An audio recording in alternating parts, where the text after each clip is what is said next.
Book of Heaven, Volume 31, January 22nd, 1933. How Jesus does not want to settle accounts with the creature, the celestial gardener. The human will, field of Jesus. Endowment and provision that God gives to the creature. I was thinking about the divine volition, and 1,000 thoughts crowded my mind, and I said to myself, but why is Jesus so keen on wanting my will? If he loves to give me his, so much the better for me. By having a divine will in my power, I possess everything, I enclose everything, even God himself. But as for he wanting my own, no less than in exchange for his, there's more to be surprised about. What good can he get from it? What use from a will so weak and insignificant which can produce more evil than good?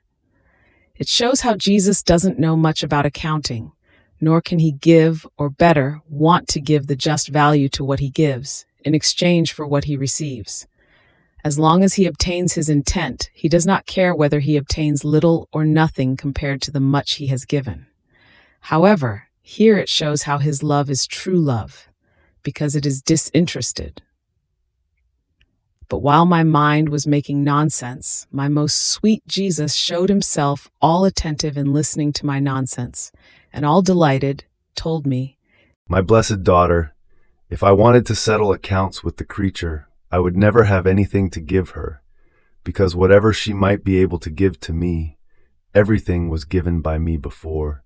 Therefore, by giving to me, she gives me nothing other than what is mine. And this is why my love makes me always put the accounts aside. To settle accounts with creatures would be like hindering my love and making it lose the freedom to give what it wants to give to the creature, and it would feel uncomfortable. In addition to this, in order for me to give you my divine will, it is necessary that you give me your own, because two wills cannot reign inside a heart. They would wage war against each other, and yours would be an obstacle to mine, and therefore mine would not be free to do what it wants. And I, in order to render mine free, with much insistence ask you for your own. But this is not all yet. You must know that your will, while being with you, is weak, insignificant. But as it gets into my creative and transforming hands, it changes appearance. I render it powerful, I vivify it and enclose in it the value producer of good, and I make use of it so as not to remain idle.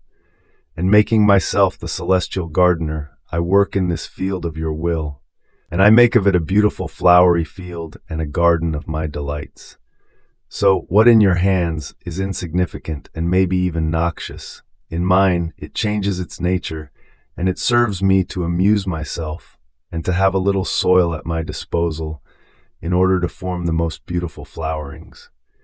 And besides, in order to be able to give, I want what is little, what is insignificant, also as a pretext to be able to give what is great, and therefore say, she has given to me, and I have given to her. It is true that she gave me little, but that is what she had, and her stripping herself even of her little for me is the greatest gift, and I entrust it to the exuberance of my love, and I make up for what the creature lacks. After this, I continued to think about the divine will, and while I was trying to follow its acts, my beloved Jesus told me, "My blessed daughter, you must know that as you try to follow the acts of my divine will, you put yourself on the way in it, and my fiat comes toward you in order to receive you, to offer you its acts, that you may make them one with yours. And I receive the sweet surprises of your attentions, the enchantment of your love, and I never lose sight of you. And I am present at the most moving scenes of your nothing within the all, of your little being within the great, of the finite within the infinite.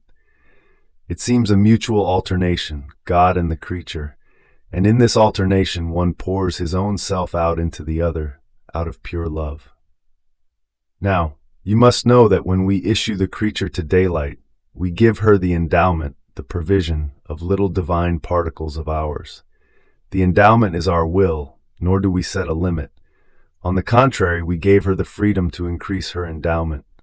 Now, The acts that she does in our will are new properties that she acquires, in addition to those which her Creator gave her.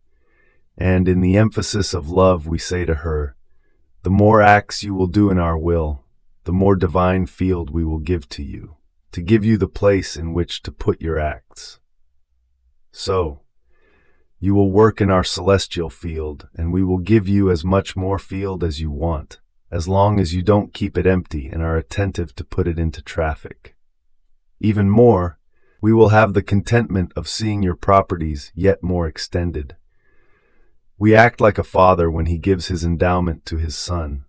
This son works, he sacrifices himself very much, and in this way he increases his endowment and expands his properties, and the father is delighted, more than if the properties and the fortune of his son were his own.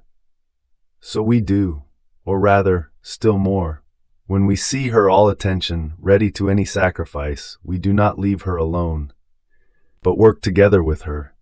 We lend her everything that is needed, our will, our sanctity, our acts, everything, to have the contentment of seeing our daughter the possessor of many properties. Fiat.